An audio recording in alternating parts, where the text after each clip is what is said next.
Awesome. All right. So good afternoon, everybody. Thank you for joining us on week two. If more folks come in, that's perfectly fine.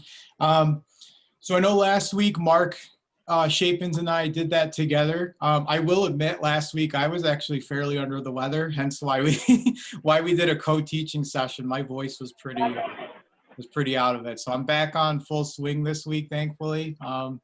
And also, thankfully, it wasn't anything related to the pandemic. It was just a sore throat, unfortunately, but feeling a lot better. So I do thank you all for coming in this afternoon. And we'll go ahead and get started. First, is everybody able to see my presentation okay? Perfect. I see. Awesome. Thank you so much. Perfect. So a little bit, so I started grading the assignments and the posts from week one this morning. Most everybody should have those completed. If you have any questions about the feedback that I provided to you, definitely send me a message on the on your Full Sail Online, and I'll be happy to go over that with you if you're not sure about something or you'd like any further explanation.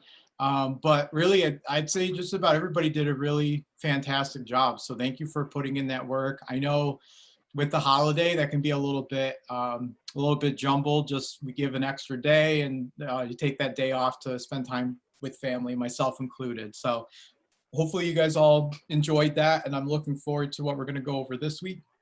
So with week two, what we're going to do is we're going to go ahead and get started a little bit. And the first portion I'm going to kind of ask is, how do you get inspired? So we'll kind of start this this session, if you'd like to join in either via chat, if you want to do it through the chat function here, or on in person if you want to participate with audio. But what do you do, or what inspires you? So like for me, sometimes I'll hear like this really awesome song that I really love, and it'll kind of get me going. And I really like to watch stories on either YouTube or anywhere else where I kind of see folks overcoming those crazy obstacles that they have to get through, and they meet so much adversity just trying to get to where they want to be, and they overcome all of that, and they're able to succeed, and that's really inspiring. So what inspires you, or how do you get inspired? My kids. Oh, I'm sorry, what's that? My kids. Okay, cool. Awesome. Plus, not only that, I'm never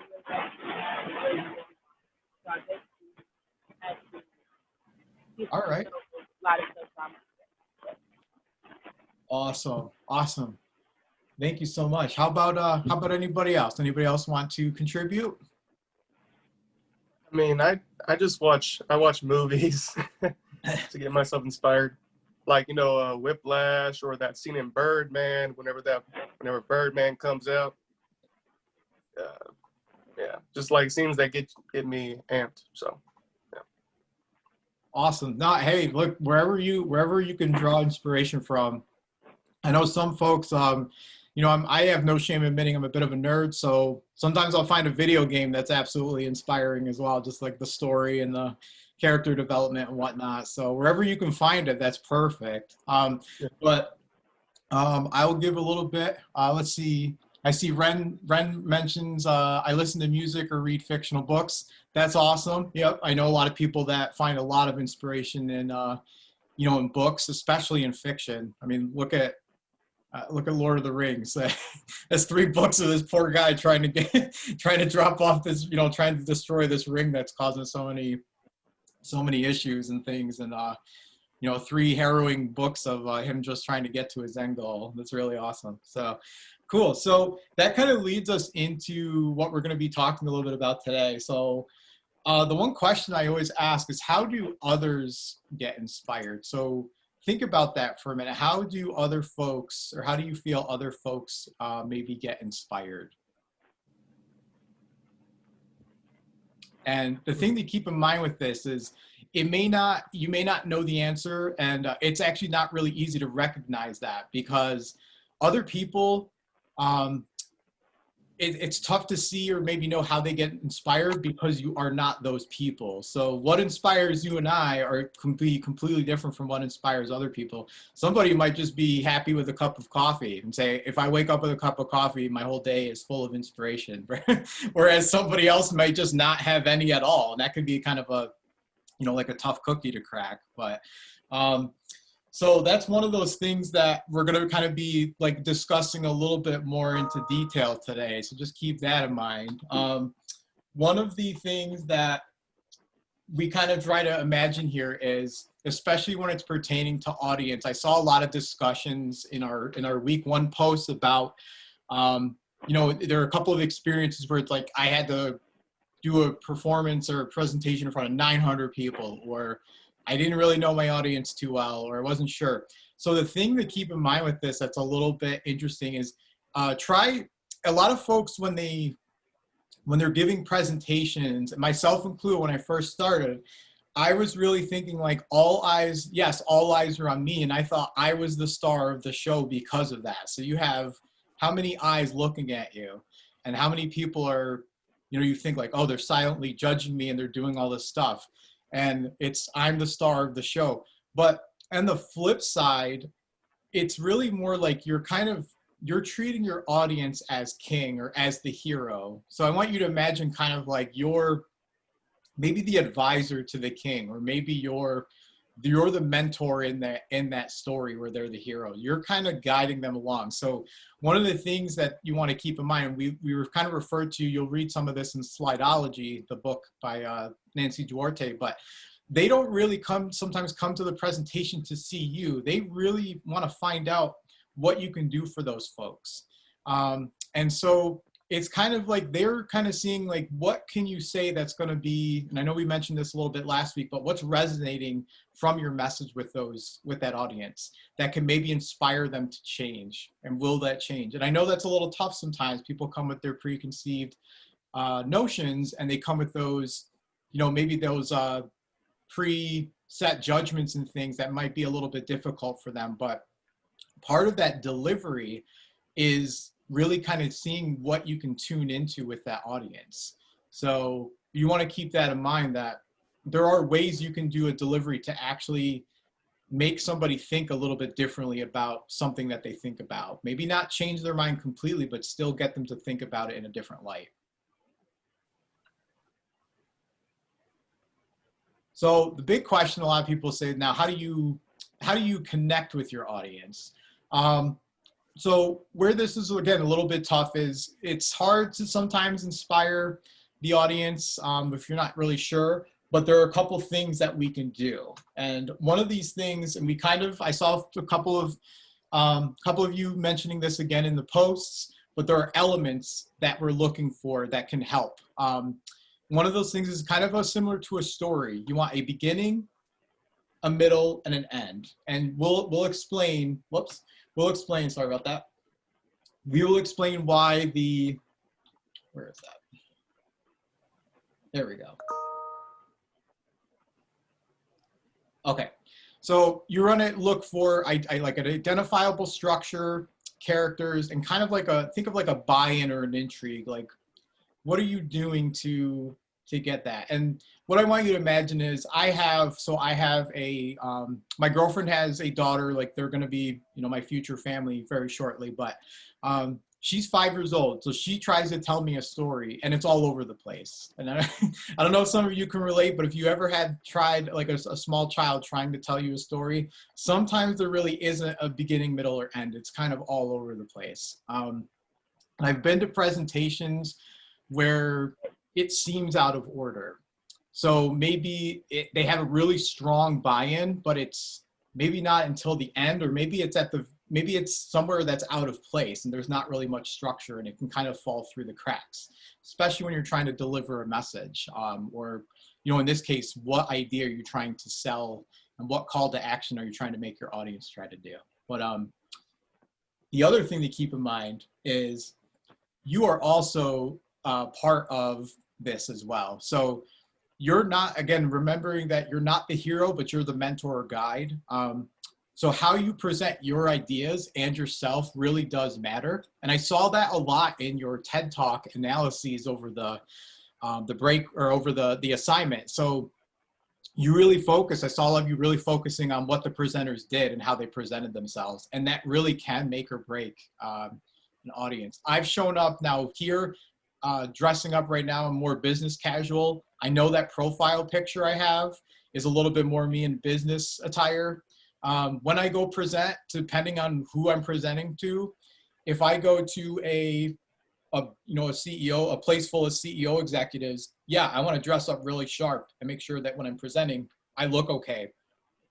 That might not get the same results as, let's say I'm going to a video game music convention to go talk about the music that I make. I don't really want to dress up in a suit and tie because that might be out of place where everybody else might be, my audience might be more relaxed, more casual, wearing like video game pop culture references and things like that. So that's something to keep in mind. And then presenting those ideas really matter. So, I know some of you mentioned a couple of your experiences about that, where maybe how you presented the ideas fell through a little bit in past presentations. I will never forget that there was a presentation that I went to for a tech conference called The Art of Asking a Great Question. So the title was very intriguing, and so was the description in the bulletin that we got. And the idea was not presented very well. We never actually got to what the art of asking the great question was. It was actually the presenter trying to sell her videos to us, and that was it. She was selling videos for $500 a piece for us to take to our company to try to get inspired. But we never actually got the message because it wasn't presented in a very clear, concise manner. She would randomly throw prizes out to people, like little clapping hands and random items for no reason. And it was just all jumbled and didn't make any sense. So kind of going off of that, I know we discussed this a little bit last week in our online discussion, but do any of you have any experiences that you want to share that maybe doesn't have to be one that you gave, but have you been to a presentation that was like really solid, or maybe not so much? Maybe you felt the message was a bit jumbled? I had the experience in high school where you have to do like a project with a partner, and you're supposed to present what your assignment was or what the reason behind what you picked, and present it in such a certain manner. But I couldn't understand the concept of what they did because everything was built behind it. I got you. So, Yeah. So the concept itself was kind of unclear, and that kind of just took away from the message a little bit. Yeah, because it was more like trying to make everybody laugh instead of telling us, okay, why did you pick this? What was the reason to pick this? Why did you pick this? It was none of that. I got you. How about anybody else? Anybody else have any experiences you want to share?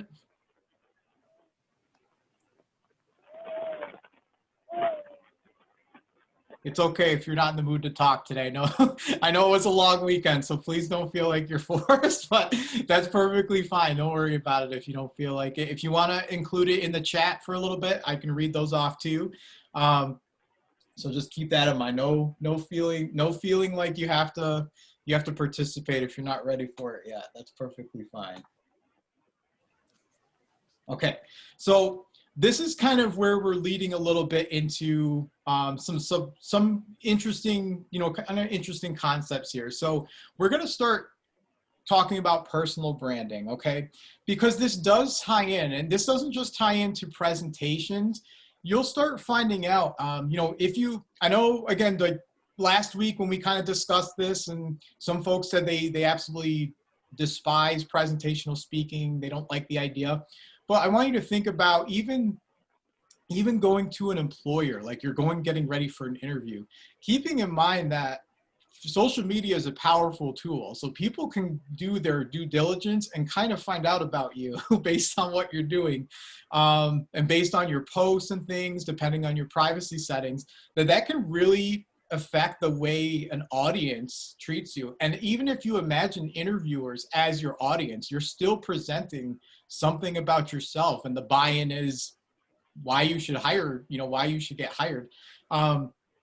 Keeping that in mind, we'll take a look at this, and you can laugh if you want to. I have no shame in sharing what I'm going to be sharing next. Okay, so let's talk about first impressions. So this first photo was like, man, I think it was like 2012. So that was my initial, like, when I really started getting into more serious about like LinkedIn and Facebook, and I started realizing I should probably be a little bit more diligent about how I present myself online. Because again, if you're presenting to an audience, they may go look and say, who is this guy and what is he all about? Or what is, who is this person? What are they all about?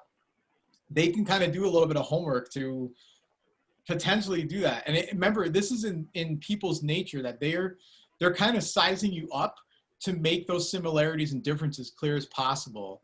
And that can be kind of either a little painful, like it might be like, ooh, I didn't want them to see that, or it might be pretty quick. So they, being upbeat and engaged, shaking hands, asking questions before the start, you want to try to kind of come off as like a carefree and warm type of person, and not too cold and aloof and kind of like, hey, what's going on? And I know that's a little bit tough. I kid everybody not right now that really, and I know I put this in my intro, but if you had met me 16 years ago when I was first in community college, I was the shyest, quietest kid on the planet. I hid behind my camera for TV production. I didn't talk. I was very nervous. I was very socially awkward. It just took years of experience and kind of forcing myself to go out and talk to more people that eventually it worked. But so you see this image, right? And then let's take a look at this one. So there I am at a Halloween costume contest dressed as Waldo. So you can kind of see what's going on in the background because I was at a establishment that served alcohol. There's alcohol in the background. Probably not the best impression that I probably would want to be giving to potential audiences. Like, how is this guy? Johnny says, awesome. Yeah, it's kind of, it's funny, but it's also like, yikes, you can get into a little bit of issues there.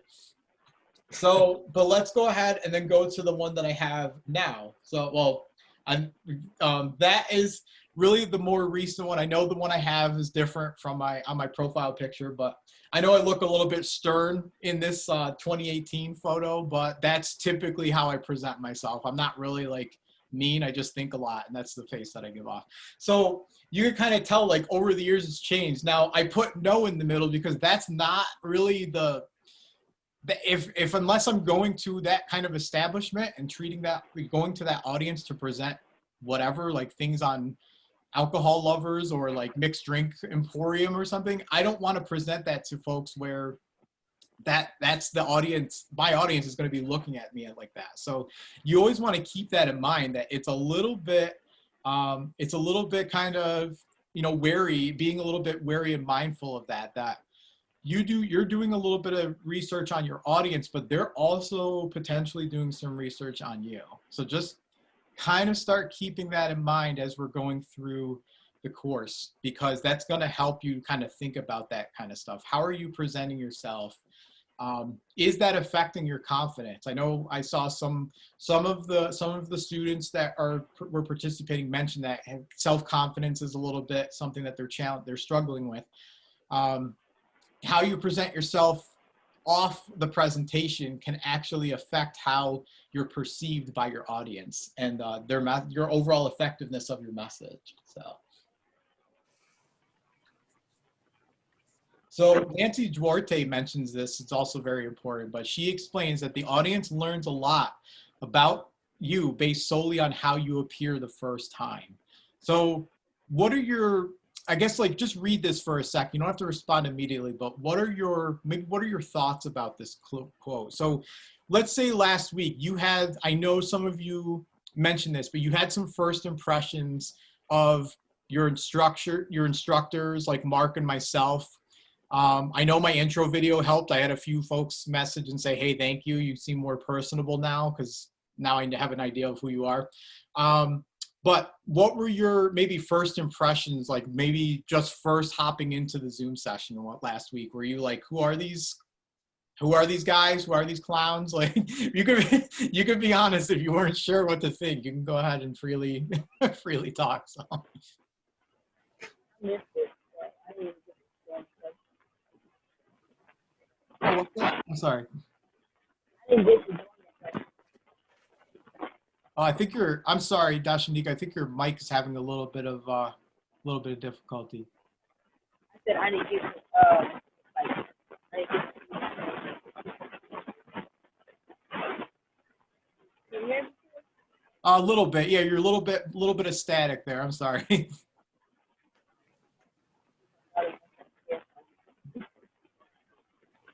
How about anybody else? Does anybody else want to?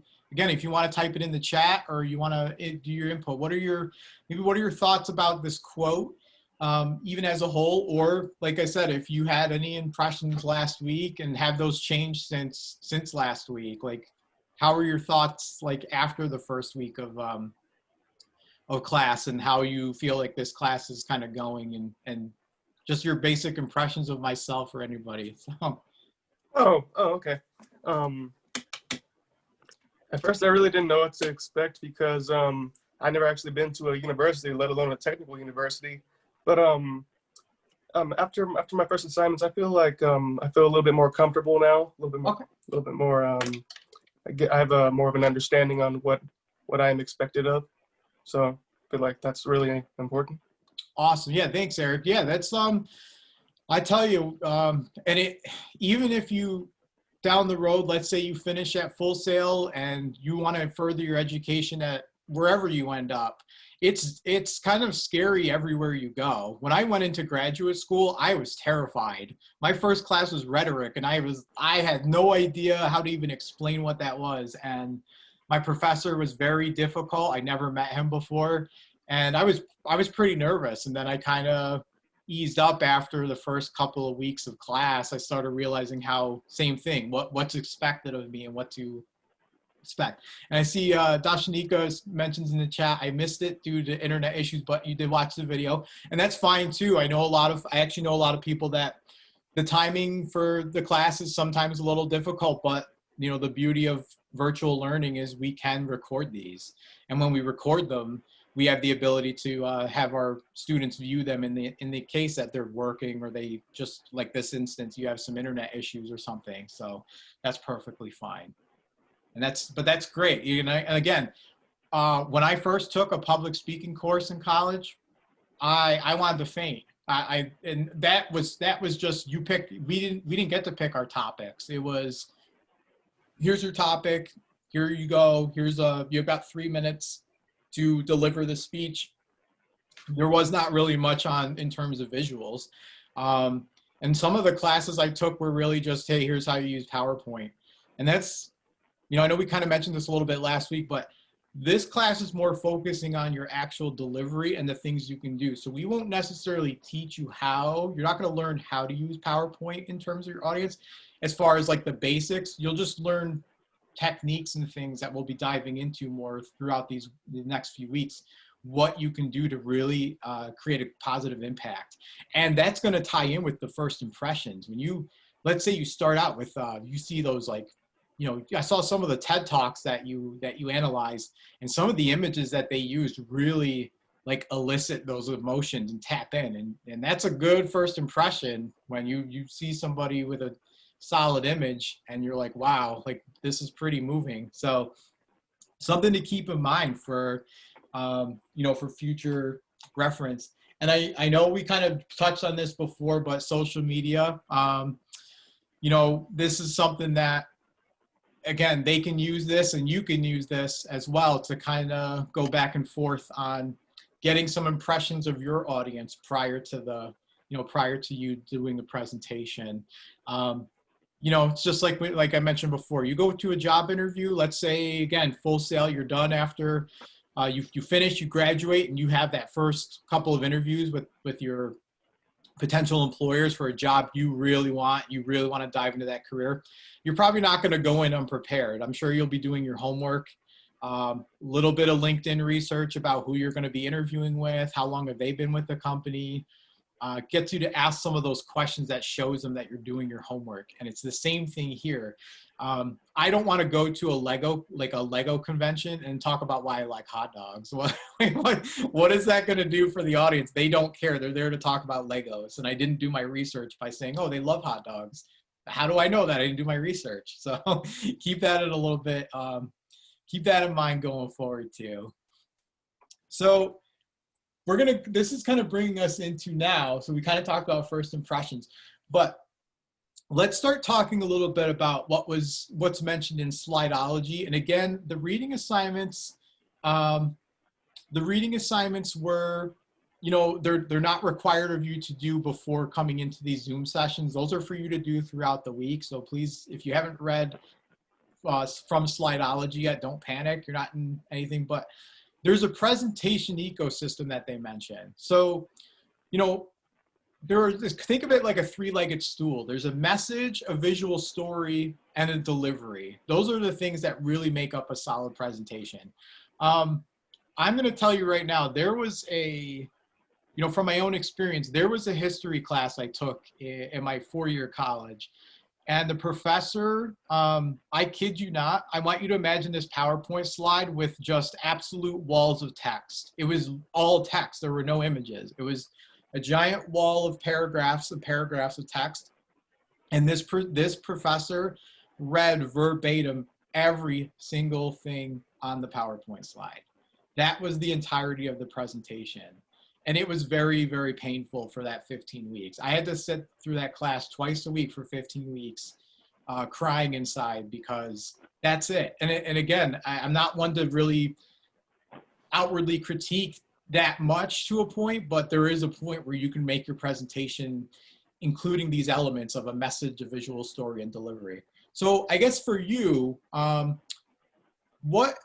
try to think about and maybe talk about what do you feel is most important in your mind regarding those three parts. So if we're talking about message, visual story, and delivery, what do you feel maybe is the best, not the best, but maybe what's the most important of those three parts? Or do you feel that they're all equally important? Probably the message, because that's kind of like what you're trying to get through to people.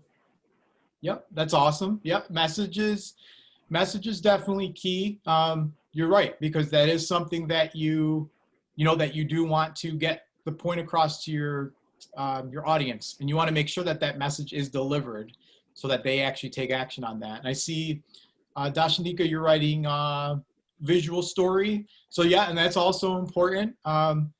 There is a hefty balance between going overboard on visuals and maybe combining visuals and text to distract your audience, but there is still enough of a visual that if you use it correctly, it can impact your audience. It can make them feel like, oh my gosh, like I didn't think of it this way before, or something that really draws their mind. So when you deliver that message with that visual story, it really makes the buttons click. How about anybody else? Does anybody else want to participate? And again, it's okay if you can even type in the chat. No, I'm not going to be offended, I promise. Yeah, I think it's kind of a loaded question, kind of a trick question. All three of them kind of work together, and like you said in the beginning of your presentation, everybody's different on how they perceive things. Yeah. And so, story, delivery, message, everybody's different. Quirky personalities, or sit back in the audience, listen, absorb like a sponge, or even like somebody who's very sound in mind, who gets the message quicker than, say, the visual story and the delivery. Yeah. So all three, I think, is kind of like a success. Yeah. I like thank you, George. And I like the part you mentioned. This is a bit of a loaded question. This is intentionally put in here to draw up that conversation. There really isn't a wrong answer per se. There really isn't. And and you saw this in your TED analyses that you did, those TED Talks, some folks really had strengths in one area versus the other. Some had strengths in all three. Some had weaknesses in all three. It's just, that's the nature of presenters. And again, it's tough. I'm not ever going to say that people can't improve. I am a firm believer that if maybe you're, let's say like for me, my delivery is pretty solid. I will tell you that sometimes my struggle is getting the message across clearly. I give too much information, or maybe I focus a little too much sometimes on the topic, and I keep repeating what I'm trying to say, and it's not, you know, people are like, okay, enough. Like, I heard you the first 3 times. You don't need to tell me 10 more. Dashanika, you also write connecting with a person. You're absolutely correct. That kind of delivery and message is that very important in that, is that that's something that really you can really connect with somebody based on maybe how you're delivering that message. So I want you to imagine, like, okay, I went to this, and I don't go there anymore. I kind of avoid fast food, but I used to go to Arby's a lot. Back in college, I loved it. I always went once a week to go to Arby's. They were selling this new sourdough sandwich. It looked amazing. It was like, I don't even remember how many years ago, probably 16, maybe 14 years ago. And I go in, and the cashier that was there in the, like, kind of like one of the most drab voices. It was very plain and not unenthusiastic. Do you want to try a sourdough sandwich today? It's really good. And like, he presented it in such a way that I didn't want it anymore, because he just made it sound like it wasn't good. And I'm sure you've seen that before, where maybe you've gone to like an art show or arts and crafts show, and somebody maybe doesn't feel so confident in what they're trying to get you to do. Like, I want you to buy my crafts, or I want you to buy my music. If I'm like, yeah, you might like my music. Okay, like, where's the confidence in your voice where I could say, oh man, this music's gonna make you bounce off the wall. It's gonna take you back to the 90s. You're gonna feel like you're in a Super Nintendo game. This is fantastic. And how you present that and how you use your voice in that delivery can really impact your audience. And again, it doesn't mean, it's not guaranteed that every member of your audience is going to connect the same way, but you can kind of see that. And you saw that in some of those TED Talks that you viewed, that how they're presenting and the audience reaction is pretty interesting to see. So that's definitely something to keep in mind. We'll kind of go into this a little bit more.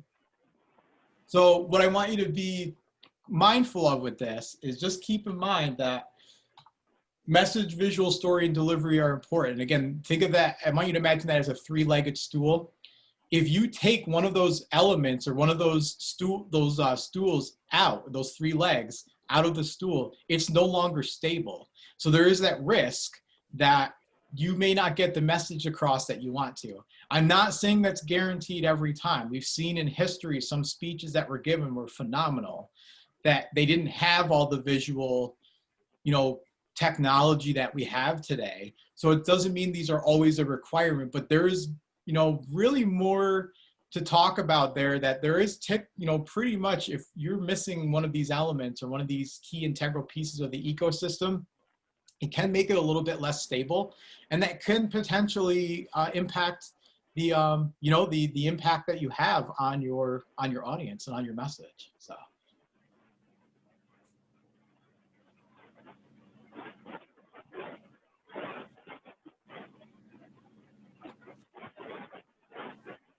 Okay, so next let's dive in a little bit into the actual message. So typically message is broken down into 4 categories.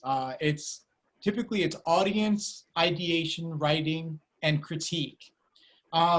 So let's kind of talk about maybe some of these. So let's see. Audience, okay. So remember, audience persona, you're really trying to talk about who is the audience. Do you have maybe any shared experiences?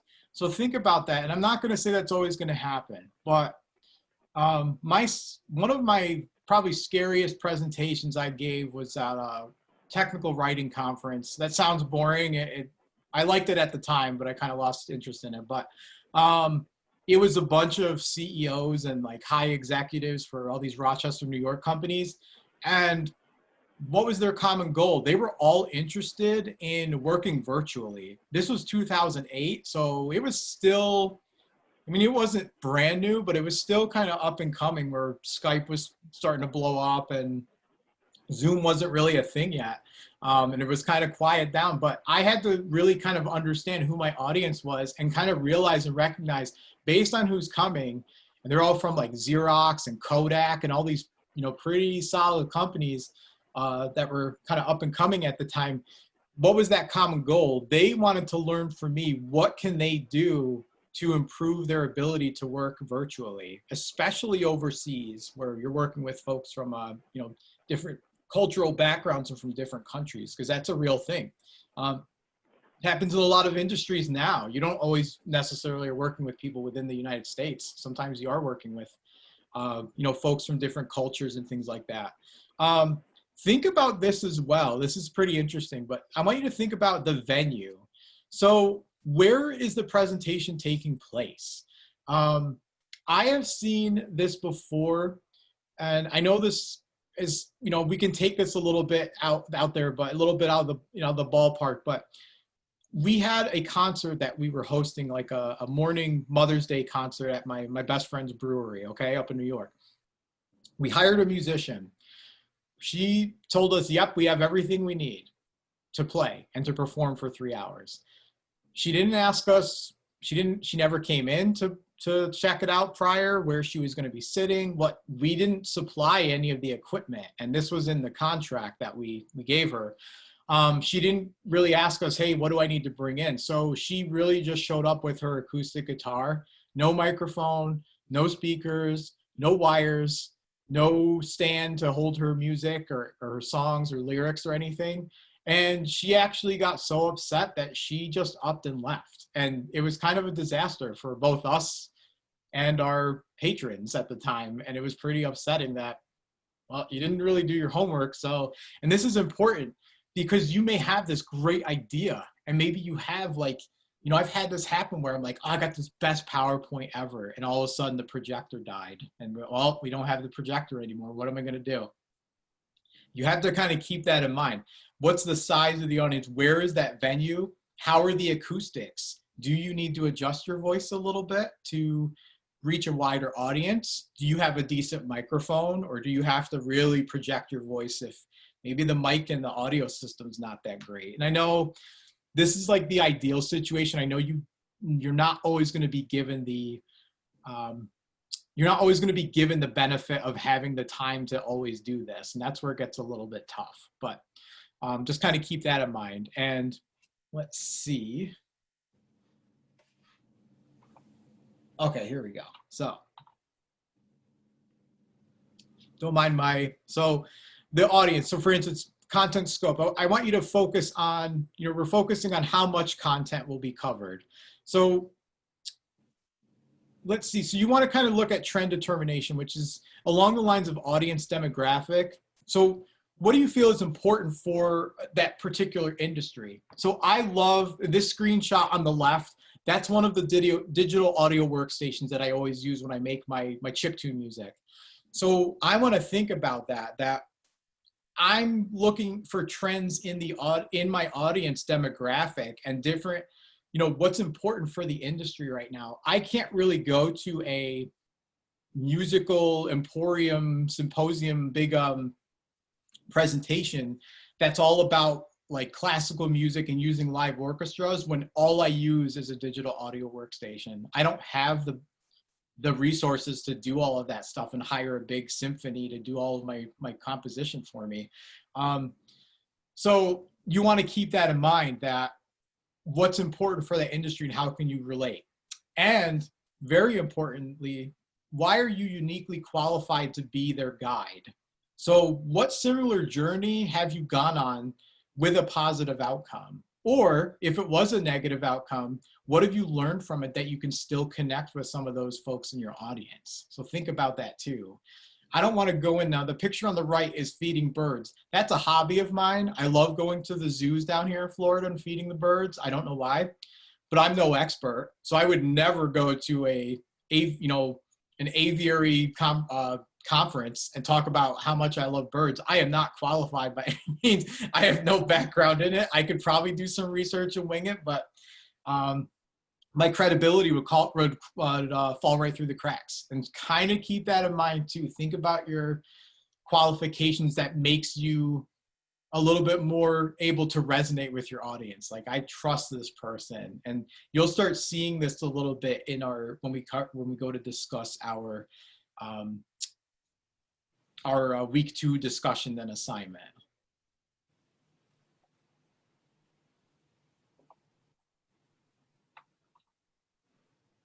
Okay, great. So ideation, we're moving on to the next portion. This is a compilation image that shows all parts needed for effective ideation. So this is kind of really ideation. I want you to imagine this sort of as like a nicer word for brainstorming. So think about the reasoning behind what images you're using.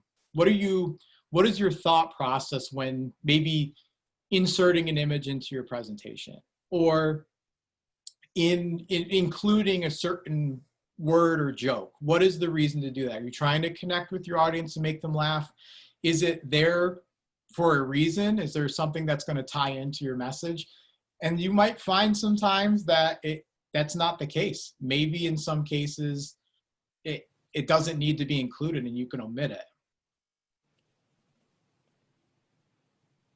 So a lot of times the image, like the image can show how things can or will connect in some cases. And again, I know some of the TED Talks you analyzed did that, where they had an image that you could say, okay, I see how this ties into the overall rest of the presentation. But I'm sure some of you in the past, you may have seen, even if it's a commercial, something where like an image or something just doesn't seem in place. It doesn't seem like it fits, and you're not really understanding why somebody did that. And that can potentially detract the overall effectiveness of your message to your audience. That may get them hung up on, well, why did this presenter do that? And then they might be thinking about that while you're continuing your presentation. And then they potentially lose some of the effectiveness that you're hoping them to get. They may lose what it is that you want them to do because they're so hung up on being confused about what you implemented into your presentation that they just get lost. And so that's a little bit tough. And again, while we're talking about this, I really don't want any of you to think that you have to or you're going to master this in the 4 weeks that you're with me here. So please don't feel like, oh my gosh, by week 4, I have to be able to master all this. This is going to take time to develop this skill. So please don't feel like everything I'm telling you right now, you're like, I have to remember all of it and do all of it right now or in the next 4 weeks. So don't panic. Okay, so writing is a little bit important.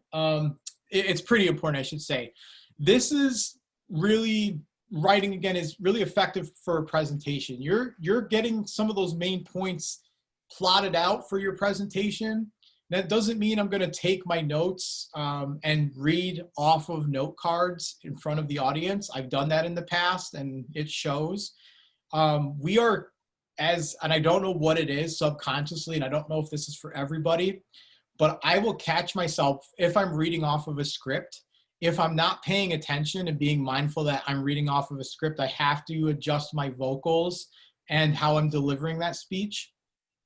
Or presentation, it sounds like I'm reading from it. So I'll be like, and then I went to college, and then I graduated in this blah, blah, blah. And then just, you hear my voice start to fall off at every sentence. All of a sudden I lose that, kind of the vocal power that I had in my presentation or in any presentation. So most of the time, like, you want to kind of plot that out. And that's going to actually be the focal point of your assignment this week that we'll get into towards the end of this class. is kind of plotting out the basics outlines of a presentation and kind of figuring out what you're going to do and where you're going to place things and how is that going to all tie into your ultimate goal in that presentation. So think about that as we go forward. You know, and everybody's different.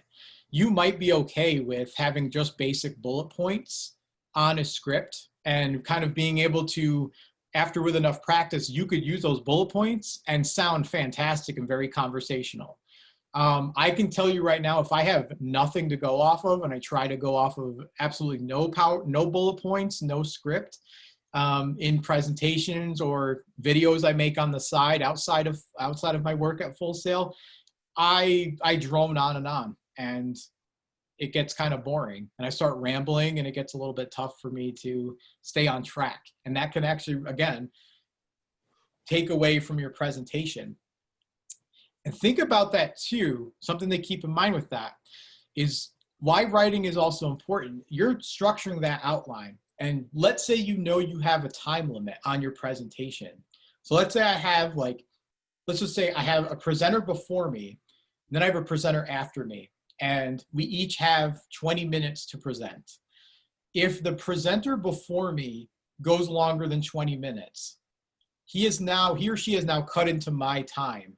That's thrown off my message because maybe they didn't write out their presentation and plan it out ahead of time. And they maybe just said, I'll just wing and it'll be fine. And the same kind of goes for you to keep that in mind. Your audience may not have all the time in the world that you want to give to present your big message. So by writing it, you can start practicing and realizing like, oh, there's a little too much substance in the middle. Let me take a little bit of it out. Or my intro's too long. Let me shorten that just a little bit and make it a little bit more impactful. So just kind of keep that in mind as you think about, presentations as a whole. All right, this one is one of my favorites. Visual story. So visual story is really broken down, and this is again is in the Slideology textbook, but kind of talking about visual thinking, graphic design, motion design, and critique. So what I want you to think about this is maybe tell me if you can think about maybe like a good example of a visual story. So I know some of you discussed this during your TED Talks, but either in the chat or if you want to talk, tell me about maybe like, have you ever seen, maybe we'll put it this way. Have you ever seen like a PowerPoint where there's an image that's like maybe this tiny on the screen and then the rest is all text? And it kind of throws you off and you're like, I don't know what to do because my eye is in the image, but I'm also trying to read the text at the same time. Have you ever had like an example, or can you provide maybe an example of that? Have you ever experienced that before?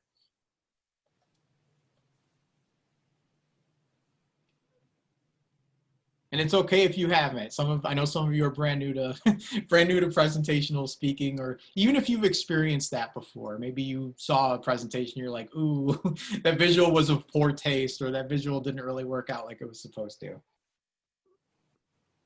I mean, yeah, one time it was for speech class a little while back. His name was Ernest. Pretty cool dude, but like his slides were just really big. Like it was just a lot to take in, especially, and sometimes he wouldn't even really like present images. It would just mainly be like, colored text or, stylistic text. And yeah, I admittedly just sort of zoned out every time he would kind of just be up there, start talking and whatnot. It's bad, but so are his slides. So yeah, no, thanks for sharing, Eric. I know that's and I've seen my share. I shared with you that history presentation I had where it wasn't really a visual story; it was just all text. But I've seen some where maybe the image is too dark. I'd say my biggest struggle in more recent years is when an image is pixelated, very, very, very poor quality image. And I see Dashanique, or I see Ren is mentioning most of your high school teachers made PowerPoints like that. Yep, mine too. Mine were notorious even before PowerPoint when they had the that projector and they had to slide the big paper on the wall.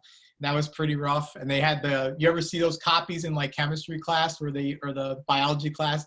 They give you the breakdown of what the cell looks like, but they photocopied it 4,000 times. So it's all like one blot of ink and you can't read it anymore and you like want to cry. Like that's how I feel sometimes when I've seen some visuals like that. And then I see Dashanique, you've had to do PowerPoints a lot for history and English. Yep, I had to do a ton for a group leadership class, and definitely had my professor at the time call me out if he thought my visuals were way out of, like, no, don't do that, or he thought they were fine and he'd let me know, but he would tell me like, ooh, that's really pixelated, go find a better image. That can take away, again, like you mentioned, Eric, visuals don't fit in, or maybe they feel a little bit like, whoa, what's going on here? That will pull you out of that zone of like, oh my gosh, this message is fantastic, and this presentation is great, and it's really tough. So visual thinking, something that a lot of presenters start to do is really thinking about a basic storyboard. Now, this isn't something that we really provide here, but you can find this on Google or anywhere else that you can think of. You can find kind of visual storyboards, very similar to how you might see somebody doing like an animation or the basic production of a film or commercial. They're writing out basic visuals. This is kind of similar. You don't even have to actually have an image in the storyboard. What are you looking for? You can put some ideas in here. What do you think is going to work? And how do you think that's going to tie in to go ahead and do that? So you kind of want to develop basic diagrams of maybe what you're looking for, basic points. Like, I know my discussions on pollution in the ocean, it's a growing problem. And, you see the people aren't cutting those soda rings, and the rings are getting caught on the dolphins, or they're getting caught on turtles, and turtles are getting caught. I could just slap some text on there that says every year, 400 blah, such dolphins get this. It happens every year. Well, maybe in the image I want to look for is an image showing that dolphin without that text, and driving that point home. The audience sees that, oh my gosh, that poor dolphin, this is a serious problem. And you see like the effects that has, and kind of you want to start thinking about that storyboard. Dashanique, I see you said I actually enjoyed doing PowerPoints, and storyboards was used a lot in science. Yep, definitely. Storyboards, I will admit, there are some videos I make on YouTube for my side work and stuff, and sometimes I don't do storyboards, but I have noticed when I have a basic outline of what I want to do, greatly helps spark some more ideas, and greatly helps me place where I think things need to go to be a little bit more effective. All right, so kind of going through that. So the idea behind this is you want to try to turn words into pictures. So, and this is going to be a little bit more, we're going to focus a little bit more and seeing more of this, especially in week 3, but kind of think about what you want to say, is that able to be projected in an image with you being able to say it, but without the text needing to be in that visual somewhere. That's where a lot of effectiveness can get lost. Our human brain is like wired to, we see text and we want to read it. So even right now, you see visual thinking, your eye is drawn to that on the screen right now. Although you might be also drawn to my hand gestures and things like that, but you're initially drawn to visual thinking, that text on there. Now you're starting to look at those other images. Had I just done an image, you would be drawn to that image. And if I said visual, next one is visual thinking. You really want to think about what you're going to use as a visual, and how you feel that's going to get your audience to, again, connect the dots to that message that you're delivering and how you're doing that. So you definitely want to keep that in mind. That is honestly something that, again, takes a while to get the hang of.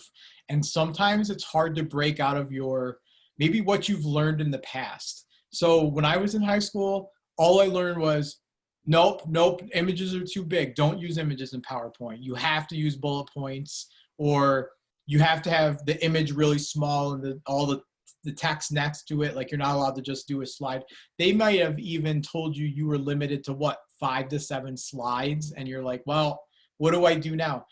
That, I want you to kind of break out of that. I want you to think about, the pacing of those slides, and the slides that you can use where visuals might aid your delivery without you having to require the audience to do reading. Because most of the time your audience can read, and you don't want them distracted from that. And this kind of leads into a little bit of graphic design. So you want to determine the colors. Dashanika says, I remember that, so I always put a picture in the beginning and the end. That's also excellent. That can really, again, get people to get an idea of what your presentation is going to be about, and gives them something to remember that by. So that's very important. But let's take a look now. So we have determining colors, or graphic design. So you want to determine colors and establish your background. So this is something that is a little bit difficult, where you might have an image that works really, really well, but maybe the colors are way too eye-popping. Maybe they're pulling way too much away from your audience. And the background, or the background and slide design also makes up for that. So I don't know if you've ever seen, like, I know there are kind of like they're like big no-nos with graphics or website design. You ever see if you haven't already, or just take a look sometime when you get a chance, take a look at some of the first websites that came out when that was a thing, when the internet was like just blowing up, and I had dial-up, 56K, all that fun stuff. And look at some of those old websites that it was like bright green text, like, hey, LOL, buy my book and check this great website out. And it's just walls of text, and the background's like just repeated images behind it, and it's very hard to read. So you really actually want to think about the basic graphic design of your presentation. Again, thinking about that, what can you do to maybe enhance that? And what can you do to still connect with your audience, but again, without adding too much into that, to make it so it maybe doesn't pull away from them too much. So you really want to select your images, and then you want to start assembling that basic template. And that's also important. I know there's a lot of pre-made templates in PowerPoint and Keynote and all those, and that's perfectly fine. You can use those. There's nothing that says that you can't. It's okay to go out and, we'll show you, I'll start showing you some things to do, especially with next week, but some resources you can use to see how different colors complement each other and actually make a more creative message and make a more effective visual for your audience. So you kind of want to start thinking about that. Like, what images are you going to use? And really, how are you going to start working on building that PowerPoint template to start getting that? MySpace was very outrageous with designs. You are completely correct. I was an early MySpace adopter, and used to put up a bunch of nonsense, and I saw some wild things, lots of LED lights and things going off in the background, and just kind of taking away from the actual message there. So this one next is coming up. That's actually very important. We're going to talk about motion design, and we'll go into this a little bit more. So especially next week when we get more granular into like the actual presentation. So if you're going to use motion, okay, like animations, things like that, you want to determine, very importantly, the purpose of that. Okay, so think about why you're putting that in there. And also think about the speed of that animation. So you don't want, you ever see, and I know I've been guilty of this before, especially with the pandemic, the initial stay-at-home orders and stuff. You ever see like this, not the screensaver, but the Blu-ray player logo bouncing across the screen? Like that's kind of slow and pretty relaxing. You still don't really want to keep an animation on your page if you think it's going to have the audience like looking all over the place, following it around. And you also don't want like crazy flashing things, or maybe things that are going to really, again, take the eye away, or even maybe startle your audience. So you don't want like, I really don't like these videos, but the ones where it looks like it's a basic video and then they have that big scare jump factor, that scary face or something that jumps out and makes you like, oh, like, I don't like those. And I don't think your audience would like that either. So keep that in mind when you're picking those types of animations. You also want to determine the direction that the animation might be going. So is it kind of flowing nicely? Is it fluid with the rest of your presentation? And what needs to move, if anything? And again, how fast does that need to move? And then above all else, you want to be consistent if you're going to do that. So kind of keep that in mind. And I'm sure some of you have seen this in the past, or maybe witnessed this, but have you ever seen those, let's say those slide transitions where typical is like left to right and it dissolves into the next one, but maybe you've seen those where it's like blows up big and then it like bounces and there's all these sounds and like all these crazy swirls and things, and it's all different for every slide. Like you probably want to shy away from that, because again, as minuscule as that might sound, your audience still might say like, well, what's the point of this? And why is this doing, why did this person choose this? And again, it's distracting them from your overall message. So, but before we go to the next part, do you have any other experiences? Maybe what are some experiences you've seen? Like, let's talk about that. What animations maybe have you seen that have worked? Like, have you seen presentations where they just show footage from a game or like a music video in the background, maybe not playing the actual audio, just the visuals that worked? Or have you seen some maybe that you're like, I don't know what I saw, but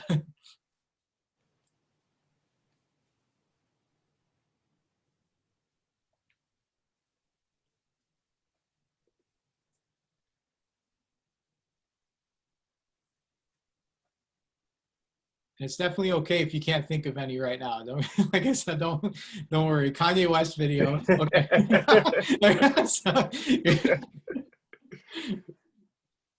I know. I know you've seen those. Think about those. Those furniture commercials where they have the big warehouse and they're screaming at you like, "Oh, you're gonna go and buy this right now!" They're blowing up all the images at you and the graphics, and you're like, "What is going on? Like, what is happening with my life right now?" But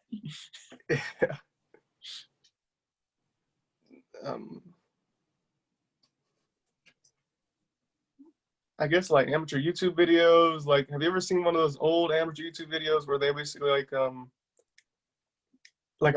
middle schooler probably did it, and you could see that, you can tell because they use all these old PowerPoint graphics to get their things, to get the message through and whatnot, and it just looks really corny now that you try to do it. yeah. Yeah, no, definitely, man. And again, and you'll see that, and it's kind of funny to look at some of the stuff that was from years ago that we thought was popular and trending at the time, and it changes and it's going to change. And that's another part of presentations that can be a little bit difficult over the time. What's relevant now can change in 5 to 10 years. And that's also kind of interesting. And Dashanika, those blow up things in front of the car dealer shops, I have seen those many times, where the inflatable arms. Yeah, the guy flailing around and he's all over the place. Like, obviously, if you're going to let's just say, and I don't if this ever happened, but hypothetically, let's say I were to go to a car dealership conference for some reason, I'm probably not going to use that as a prop in my message, in my delivery, because that's going to just distract everybody. They're going to probably laugh and be so focused on that there goes my speech. And I've seen that happen in the past, where somebody's using props or maybe just misplaced things that just doesn't work out too well. Like the store mascot or something like that. Yeah, yeah, definitely, definitely. So moving on to the next segment is delivery, which in this case, these are broken down into a couple of things. It's like the human web/devices, paper, and then critique. Now I will tell you, we're not going to focus terribly much on paper in this class because that's not something, because this is all virtual and that isn't something that you're really going to be doing for the assignments coming up in the next couple weeks. I don't want you to focus on creating that just because it's not going to really be relevant to what we're talking about. So we will not really cover the paper portion, but that is in Slideology if you want to read up a little bit more about that. But moving onto the human, okay? Human. Now you saw this in your TED Talks, and you see this with me. And I have no shame admitting some folks, like, and you can laugh, I really honestly don't care, but I was actually born with some eye stuff that I needed surgery on, and as a result, I have a lazy eye. So I have a lot of people that will be like, they won't say it, but they'll be like, what is going on? Where is he looking? Why is he looking off the screen? I'm actually looking at you, but it looks like I'm over here. And it happens all the time. But so sometimes for me, my struggle is holding eye contact because I'm self-conscious and aware that if I'm not paying attention, it tends to go off to the whatever. But you want to use some hand gestures to a point. Obviously, you don't want to go overboard with it. You don't want to be like, oh, you got to buy my music and come on down and blah. You know, you see those in car salesmen and certain commercials and things, people screaming at you and stuff. But eye contact is also very important. And where eye contact is tough is, especially in this current, situation we're all in, eye contact is mostly done via Zoom right now. It's not really done as much in person. And some folks don't like making constant eye contact. And there's also such a thing as too much eye contact to make somebody uncomfortable.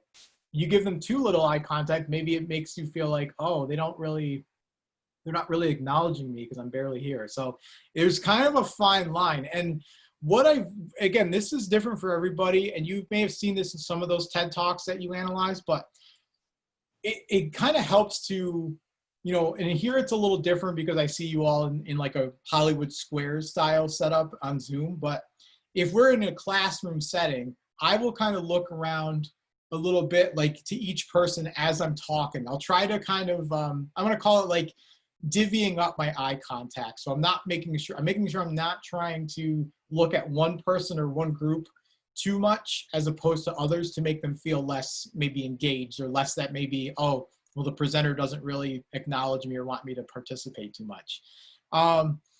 Proper inflection and emphasis with appropriate pauses. Okay, so proper inflection is very important. You hear the inflection in some of my voice, in some of how I speak. So my voice isn't too flat. I don't talk too much about, or I try not to talk to where I sound too boring or come off. Obviously, if I just wake up, that's a different story, but I try to give it my all when I give presentations, including lectures. But proper inflection and emphasis with appropriate pauses. So when you ask a question, let's say you start your presentation with a question, like a rhetorical question you want people to think about. You want to give maybe it's a brief pause. It'll feel like 100 hours, but maybe that 5 seconds or so to get your audience to think about it. So don't say like, what would you do if you were in this situation? And then 2 seconds later, hey, well, I would do this. And here's the beginning of the speech. Like, you want to give them a little bit of time. I will admit that that's one of the things that I sometimes need to work on myself. I am never going to tell you I'm a master of presentational speaking. I'm never like the true master. I have a lot to learn as well. But pausing is helpful. But I also completely understand that if you're not used to public speaking or presentational speaking and you are nervous, like I sometimes get when I speak, it's tough to pause. And you have to really mentally think like, okay, give myself 2 or 3 seconds. It's okay sometimes to have a glass of water and take a brief sip to let those ideas sink in a little bit. Just keep in mind that spill it or choke on it or whatever, cough, or that might throw you off a little bit. So kind of keep that in mind. And honestly, again, when you see what we're going to be doing for this week's discussion and assignment, or this mostly the discussion, you're going to really start to see where this is starting to come into play. Okay, so web or devices. Okay, so you can integrate different things. It's not a requirement for every presentation. I typically don't bring too much as far as devices. I do integrate web in some of my presentations. Like, when you go to a presentation and they might say, hey, here's a video clip. I want to integrate that in between my PowerPoint presentation or my keynote.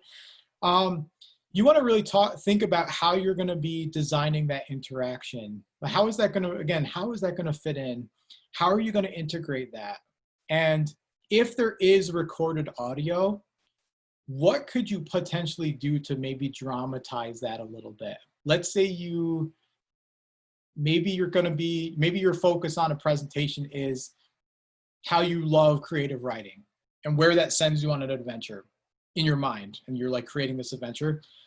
Would it be useful for you to include, with the appropriate mixing and making sure the levels aren't overpowering your voice, but maybe some type of music that you can include to really drive your point home? Maybe not throughout the entire presentation, but maybe a segment that might get the audience to go, oh my gosh, that music fits so well with what this presenter's saying, and I can really take it at home with me now. I remember that, and that makes me want to do things. So keep that in mind as well when you're, as we start moving forward.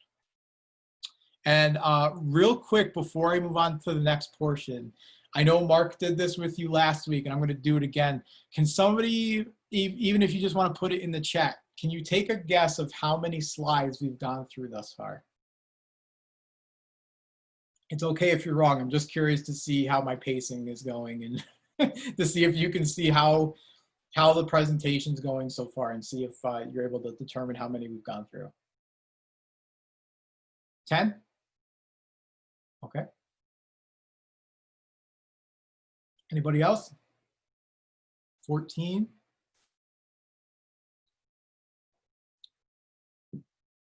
18?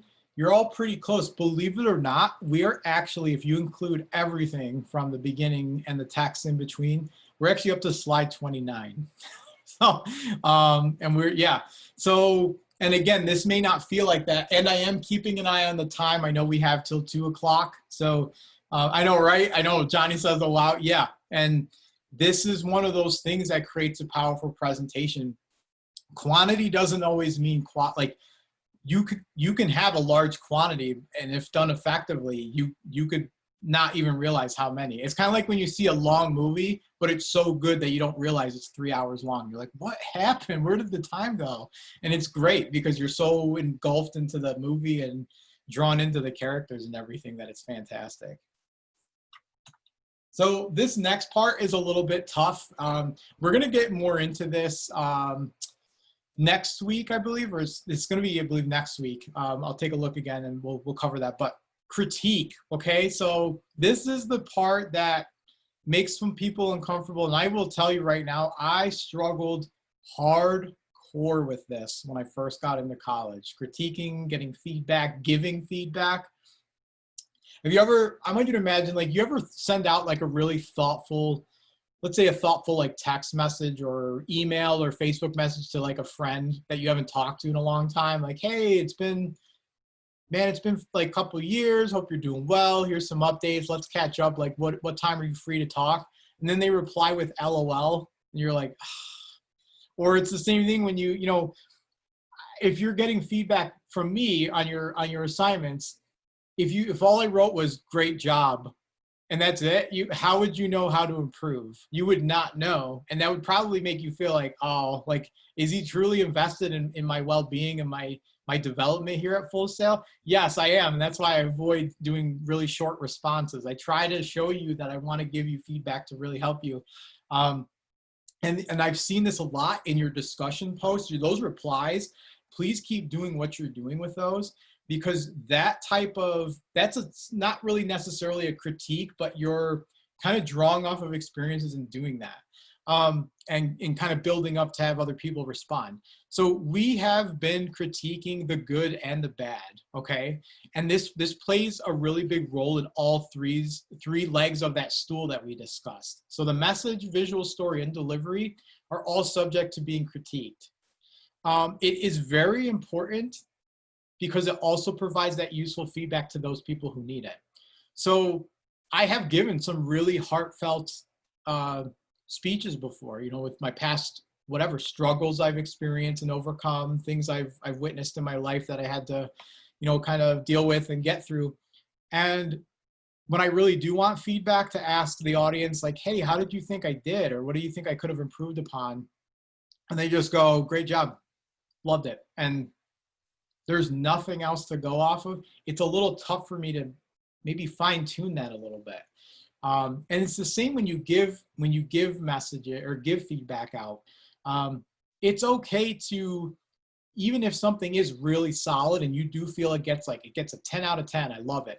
You still might find some things to improve upon very slightly. It doesn't even have to be anything crazy big. You could even say, I like this image, but maybe brighten it up just a little bit. It's a little dark in the presentation, so I couldn't see it.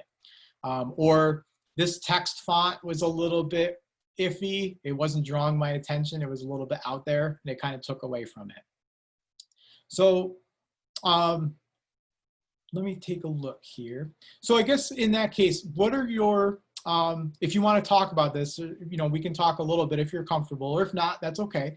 But, or in the chat, maybe what are your experiences? I'm not talking about the feedback I'm providing for your assignments for week 1 yet, but in the past, prior to coming to Full Sail, maybe you've been to maybe you had a job review or performance review at a job that you thought went good, or maybe you kind of were like, oh, they just gave me like a 5 out of 5, or maybe whatever. I've had one where I've had a 2 out of 5 and they just said, try harder. That doesn't help me do a good job. And not here, but in my past job when I was in high school. What experiences do some of you maybe have that of feedback, either giving or receiving, that you felt worked or maybe didn't work?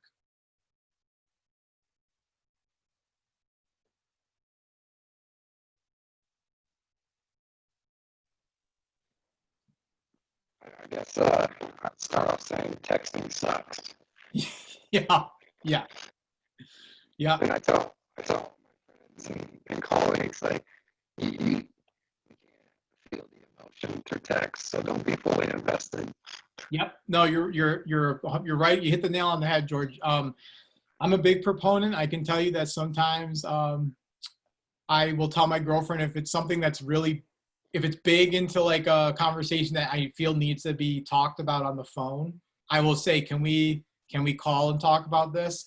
It is extremely difficult to convey emotions through text. And honestly, even when I give my feedback, I sometimes will have to say, like, my hope is that how I give that isn't like, wow, Professor Schneider does not like me at all. That's not my intention at all. My intention is still kind of showing you where you know, if what feedback you can use to develop further. And it is very difficult to sometimes receive or perceive emotions with text.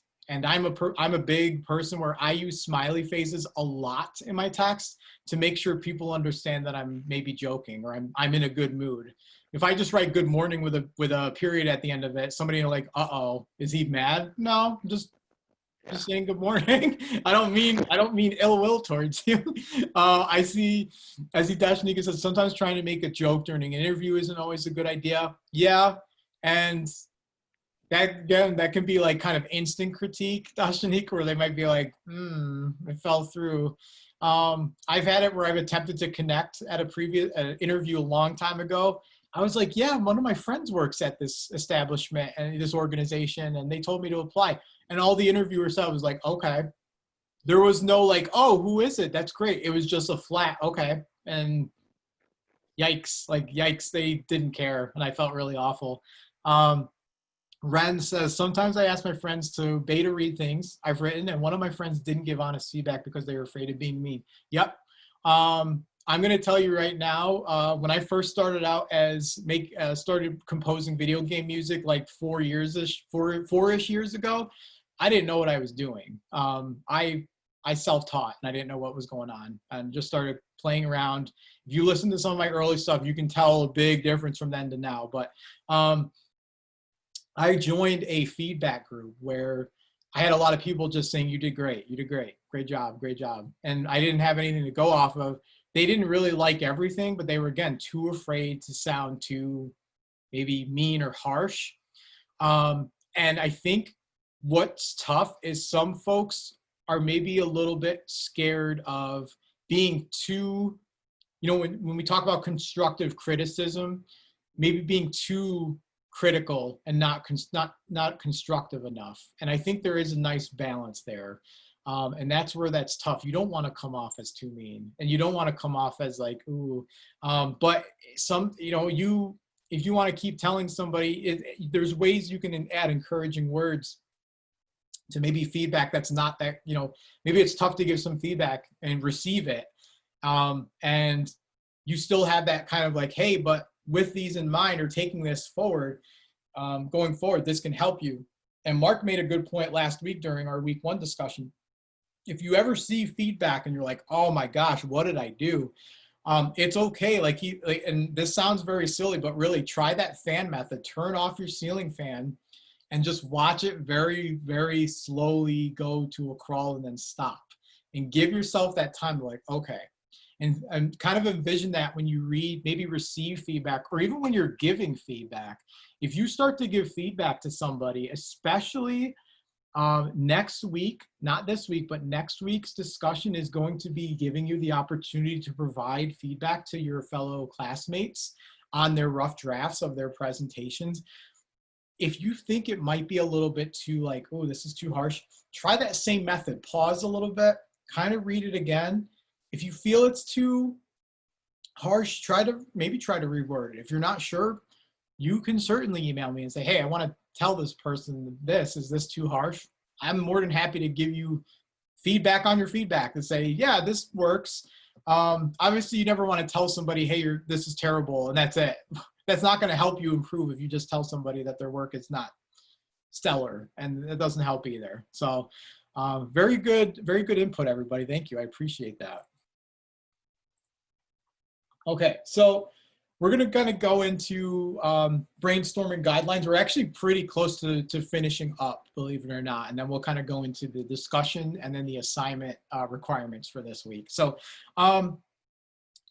what I want to talk about here is maybe like things that you've done to brainstorm. And I know I mentioned some of those with that visual storyboard and thinking about ideas. Have you ever been in like a group where maybe like a group where you've had to, or you've taken like a marketing class in high school or something like that, where you're like, hey, come up with this like 30-second commercial about this ad that you have to do. And you have to come up with something pretty crazy. You have to kind of go with brainstorming. What are your, have you ever designed presentations like that where you've had to brainstorm? And I guess, how did you feel that worked? Did it work good if you were in a group, or did you prefer to do it by yourself?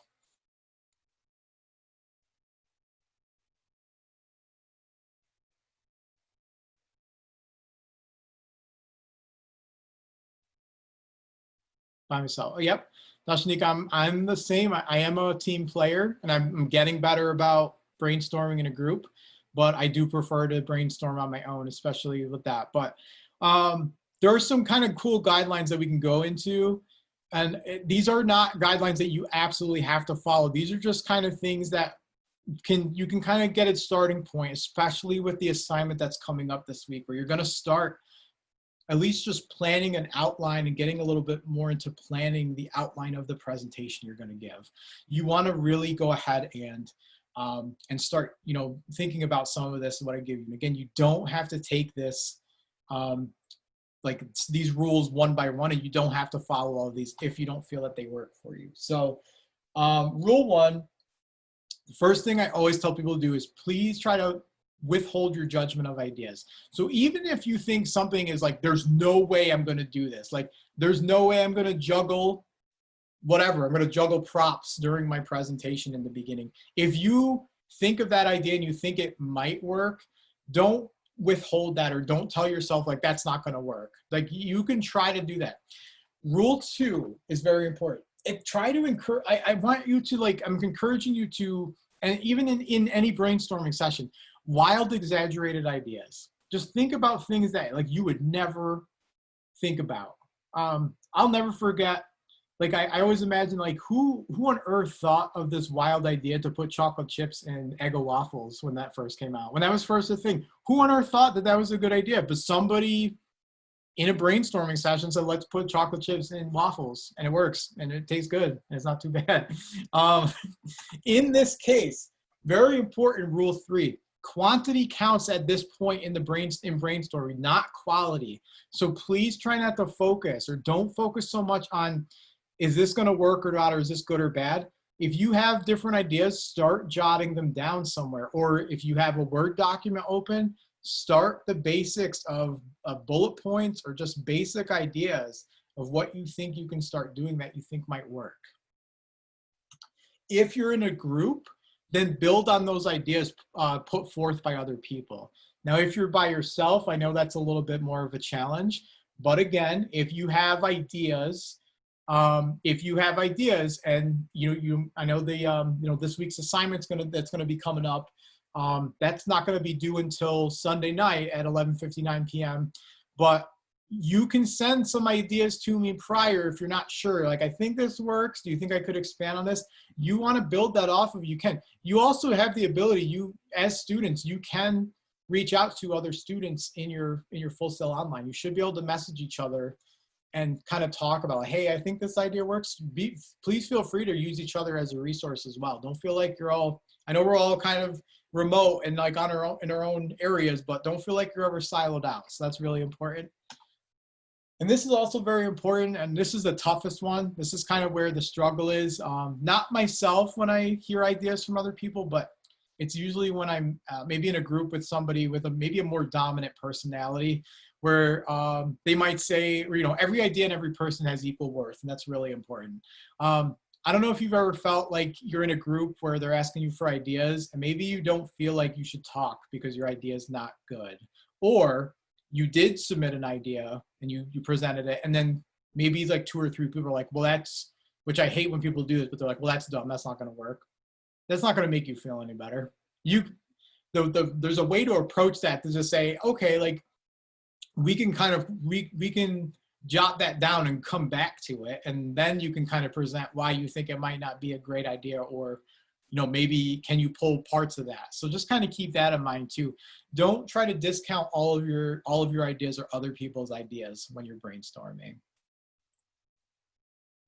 Okay, so we're actually to the point, believe it or not, where we're going to kind of go into the week 2 discussion and the week 2 discussion and the assignment. So give me just a moment here. I'm going to stop sharing my screen so that way I can go into, actually, you know what? No, I don't need to do that. I'm sharing my whole screen. Never mind. Give me just a moment. Sorry, I have a little bit of monitor real estate, so I'm trying to make it so I can do this. Okay, perfect. Are you able to see this storytelling here? Yeah. Okay, perfect, good. Okay, so this is a 2.3 storytelling discussion for this week's discussion board. This one, again, I know some of you might get a little bit nervous. If you've read this already, you might still be like, oh my goodness, what am I doing? But this one, we're actually doing a couple of things for you. So step 1, what I want you to do is we're going to be talking about a little bit of, you're going to look at this video by Julian Treasure, okay? So he discusses this method called the HAIL method, and it includes its honesty, authenticity, integrity, and love. And it's a pretty good TED Talk. He does a great job at discussing what this is and how it works. It's kind of really helping you to draw a little bit more value to the audience. And so when you look at that, I want you to do that first and kind of take some mental notes or take some notes down of what you're registering. Especially what I found helps with this discussion is keep this HAIL method somewhere, like write down HAIL and write down what each one means. Step 2 is very awesome. It's my favorite part. So step 2 is you're learning about the HAIL method, but you're also we talked a little bit about this earlier, but how you're saying what you're saying, those inflections, talk about what we call as your vocal toolbox. There's a brief video. It's a quick explanation that I'd like you to watch. What this is going to do is you're going to hear the presenter. You're not going to see him, but you're going to hear the different styles of voice and vocals that you can use to display different personalities and different, almost like traits. So you might hear somebody like, and you'll see this in the post. Actually, you'll see my example of the Allstate commercial I did to give you an idea of what I'm looking for. That narrator's voice, that presenter's voice is fantastic. He's got that rich, like, wow, you better, you know, I can't do his voice. I'm not good at that, but he does that voice that you're like, man, this guy knows what he's talking about. I better go buy insurance from Allstate. So think about this. And why I'm going to ask you to think about this is the part that some folks get a little bit nervous about, but please don't panic. So you're first going to look at a video in the either entertainment, media arts, or technology industry. This can be a commercial. It can be like a intro, but what I really want you to please focus on with this is if it's going to be something like a commercial that's showcasing an idea, try not to make it so it's just visuals and music. You want to actually find something that has somebody speaking, some type of voice work, something to hear, like that you can actually hear their voice. That's part of this project or this assignment or discussion, I should say. I'm sorry. So keep in mind that, again, try to keep it, like I said, our global professional standards. Try to keep it like not too inappropriate if you can, please. Like I know we have standards here that we like to keep, so don't make it like too explicit or inappropriate if you can. This part is the part that makes people a little bit nervous. I would actually like you to please create your post. Your first post in this discussion is actually going to be an audio recording. How you do that is up to you. If you want to use your computer audio to record that, if you want to do your phone, like sometimes a lot of phones have voice recording, and email that to yourself or put that onto your computer. You want to answer some of these questions. Explain the story or message of your chosen video. You don't have to give me a play-by-play. I have the ability to watch the videos because you're going to include the link in your post. You don't need to tell me exactly what it is. If you say this video is just showing, if you say this video shows how this computer technology changes the future, that's all I need to hear. I don't need to know the full backstory of the commercial or the video. Do you feel this inspires or motivates the audience? And remember, think of yourself as the audience as you're watching this. And if it does, how? And even if you say no, it doesn't really, tell me why it doesn't. That's fine. And tell your fellow classmates why it's not doing that. Then describe in what ways, if any, the HAIL method was applied. This is the part that I think some students in the past have struggled with. I'm not requiring you to find a commercial that includes all 4 of those pieces of the HAIL method. The Allstate commercial that I covered for this post, to give you an example, it doesn't cover every single element of the HAIL method. It only covers a couple of them. That's okay. You might find one that only covers the love aspect and nothing else. I'm okay with that. Just tell me how it does it. If you truly find one that has none of these, tell me why you feel it doesn't, or tell your classmates why, and let them draw that conclusion when they watch it, and kind of give your own. You're also going to want to go ahead and watching that vocal toolbox video, keep that in mind as you're talking. I know some of you might be very shy about talking, and I know a lot of students I've mentioned they're very nervous about their vocal tool, like using their voice. It's okay. What I want you to know is I will tell you right now, I hate hearing myself on recording. I hate it. I absolutely hate it, but I do it. It's a part of life right now, unfortunately. I have to hear it. But in this initial post, you want to include your audio file. You have the ability to upload that. You want to include the name of the video that you're watching. And then you want to actually include the URL of the video that you're discussing. Wherever that URL is, if it's on YouTube, if it's on some other website, just make sure you give me a URL. Don't tell me I found it on YouTube and then just have me find it. I want to be able to click a link and have your fellow classmates click a link, and then they'll be able to see that. And then your response post, very similar to last week. Go ahead and respond to at least 2 of your classmates' posts and just kind of talk about your feelings on that and what they thought, and invite them to ask some questions. Again, I'm not going to ask you if you can't follow the full RISE method, all 4 of those steps, that's okay. You still want to try to build enough of a response to your classmates that more people want to get engaged. So try to avoid like a one sentence like, hey, this is great. Try to build off of that to get them to maybe give you more feedback, a discussion back. And then the grading and rubric is going to be here. Your first post, the actual initial post, will be due by Thursday. It's very similar to last week. I know last week we made it because of the holiday. You want to make that initial post by Thursday. Your other replies aren't due till Sunday night. Does anybody have any questions about this discussion at this time? Yeah, you said that you would prefer to have a commercial that also applies the vocal toolbox to it. Oh no, so the commercial itself doesn't have to, no. When you give that's a great question, Eric. If you feel that they did a really bad job, like it's a flat commercial, like the actor is not that great, you can mention that. When you're giving your actual audio 1 to 2 minute response in your initial post, that's when you want to kind of try to do your best to make it conversational. I know some folks will get really shaky about talking into a recording, but try to make it sound like I'm talking to you right now. So, hey, like I saw this video, it was pretty great, and here's why. You have those kind of inflections. So apply a little bit of what you learned from that vocal toolbox video that you'll watch. Okay, because I had already picked out a commercial, and it doesn't necessarily describe anything about its product. It sort of just shows you the product, while at the same time giving an emotional story, like in the commercial at the end. And then it makes you kind of just like resonate with it a little bit more. Okay.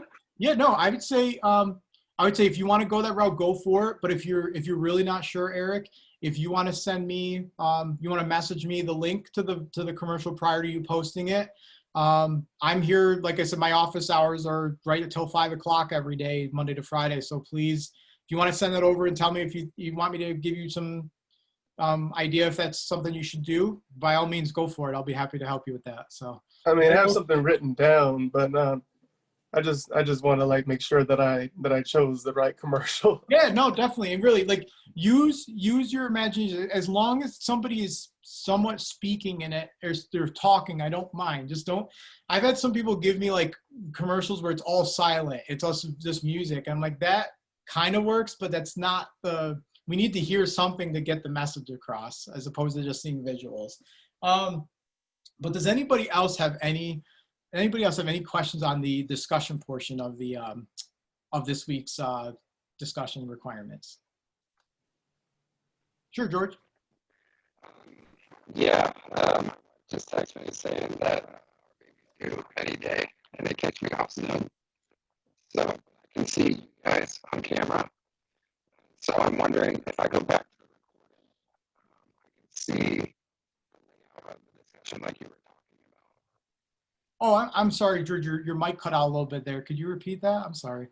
Yeah, I'm just wondering if I go on the recording of this discussion, that if I can see what you put on the Zoom meet itself. Yes. Okay. Yep. You can see that on the Zoom. And then what I will do after this class, I'd say it takes about half hour, 45 minutes for Zoom to finish processing my video. And then I'll give you guys the link, but I'm also gonna, again, show you where in here to find this information. And if you're still not sure, by all means, I know I've had some students message me even over the break. If it's on a weekend, it's within 2 days. I'll give you about 48 hours to respond myself. And then if it's during the week, I'll give you within 24 hours, but I try not to make it that long. I try to get it sooner to you. So if you're not sure, just by all means, go ahead and ask. Okay, so if you guys are thinking of any other questions before Thursday for this initial post, please don't hesitate to reach out. I will send an announcement that kind of breaks this down for everybody to see again, kind of like I did last week, just to kind of give you an idea. And you'll see my example in the initial post if you want to hear that and go, okay, I kind of see where he's going with this. That's a good spot, jumping board. Let me go ahead and get up to, this one's very important too, the actual, so we're going to go to the assignment, which is planning a presentation. Okay. So this is the like assignment portion. So last week you did the TED Talk analyses. This week you're actually planning your basic presentation, or not a basic presentation, you're planning your presentation.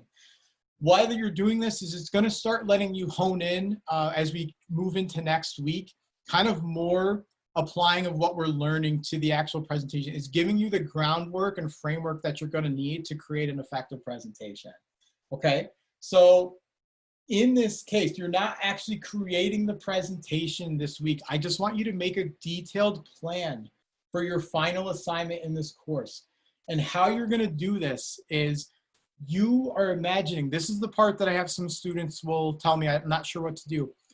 Imagine yourself, this is like, I want you to imagine that for this presentation that you're planning out, you're drafting and you're giving us the basic ideas.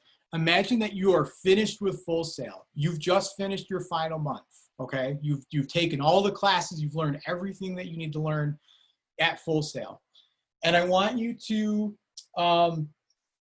really pitch yourself to either a future employer that you really think that you'd want to go work for, or a client. If you're planning on running your own business, you know, audio production, and you want to open your own business, pitch yourself and what you're doing to that client.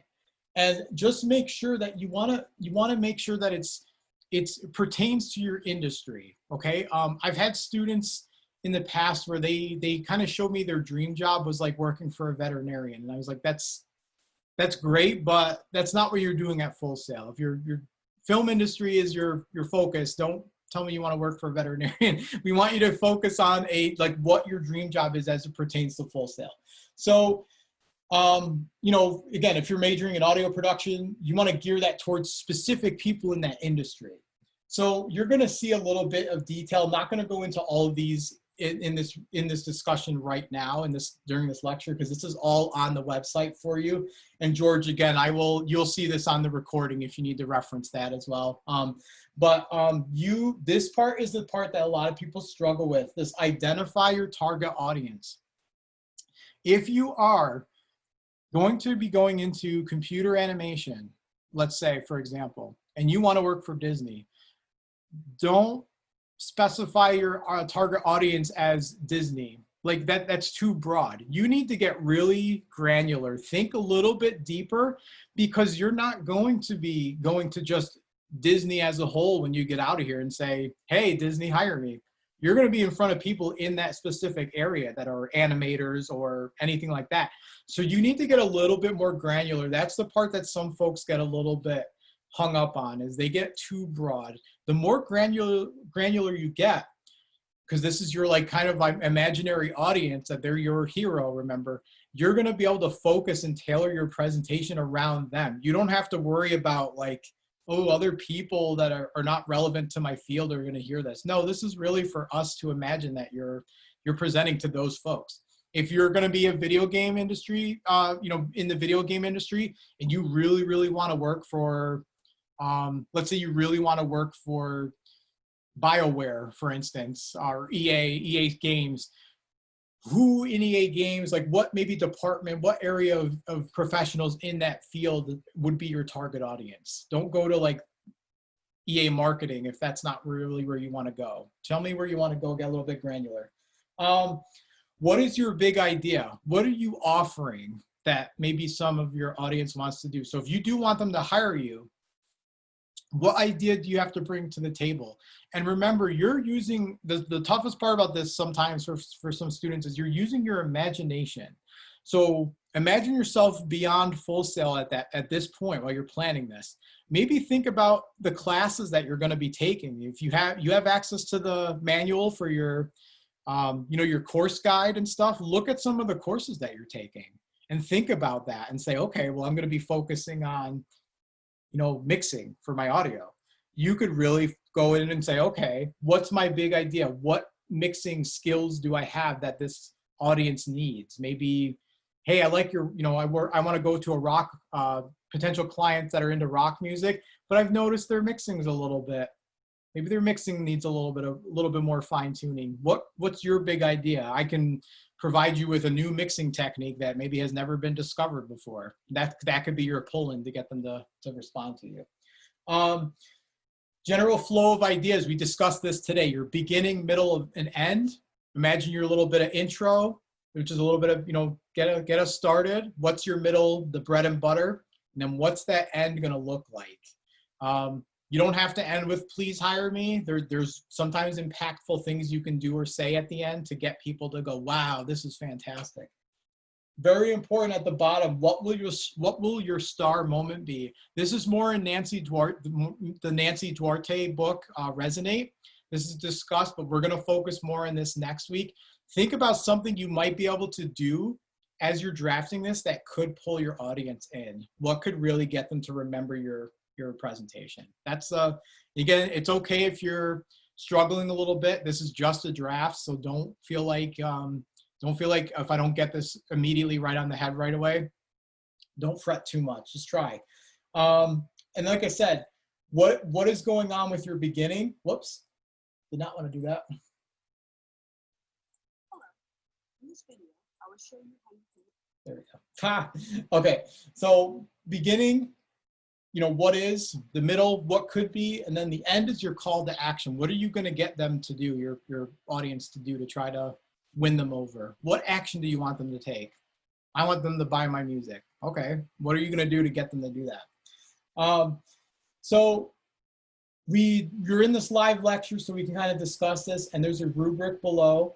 And honestly, what I'm going to look for from here is I'll start looking for, I'll see how you guys are doing with this one. This is the one that's also due Sunday night, which is, what is that already? December 6th. Sunday night the 6th at 11:59 p.m. Eastern time.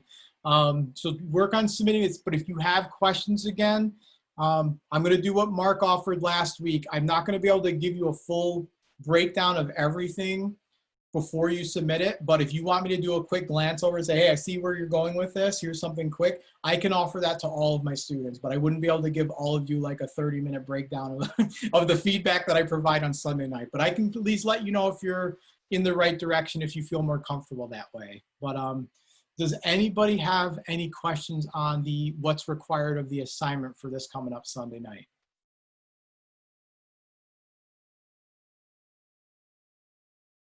And it's okay if you don't right now. And if you do following this this Zoom session, you can certainly let me know. And again, send me a message and I'll be happy to kind of go over that with you. And I'll work on looking for some examples for that for you too, if I need to, if that'll help. Okay.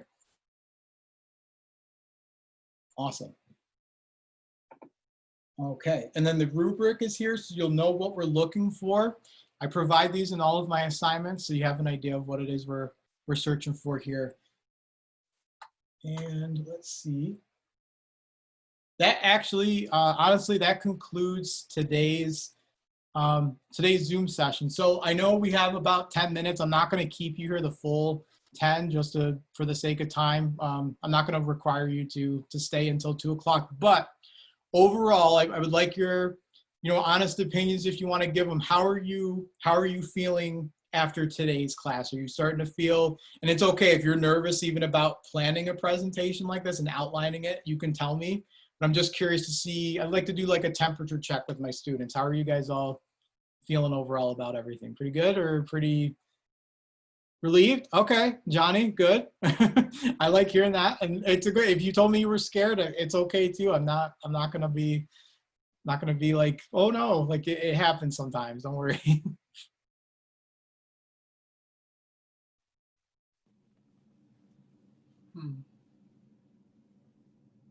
Dashanika, comfortable? Okay, good.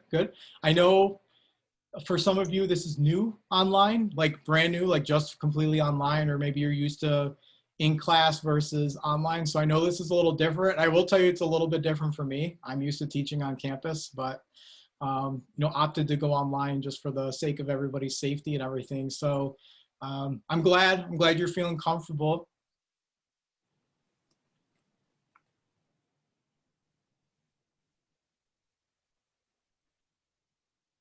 Anybody else?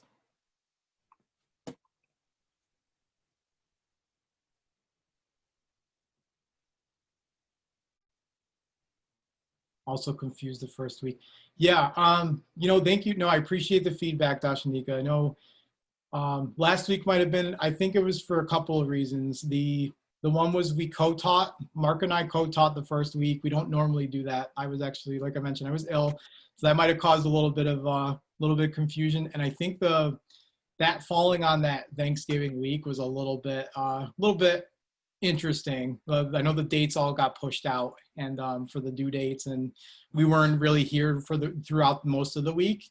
So I know that can kind of throw off, but I will tell you right now, I feel that everybody in here is really off. You're off to a solid start, and I'm happy that you're, I'm honestly going to tell you, I'm actually happy that some of you are using your Zoom cameras.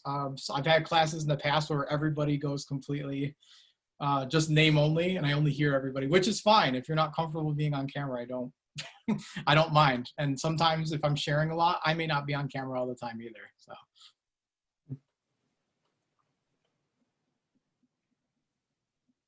Awesome. Still pretty content. So. Good.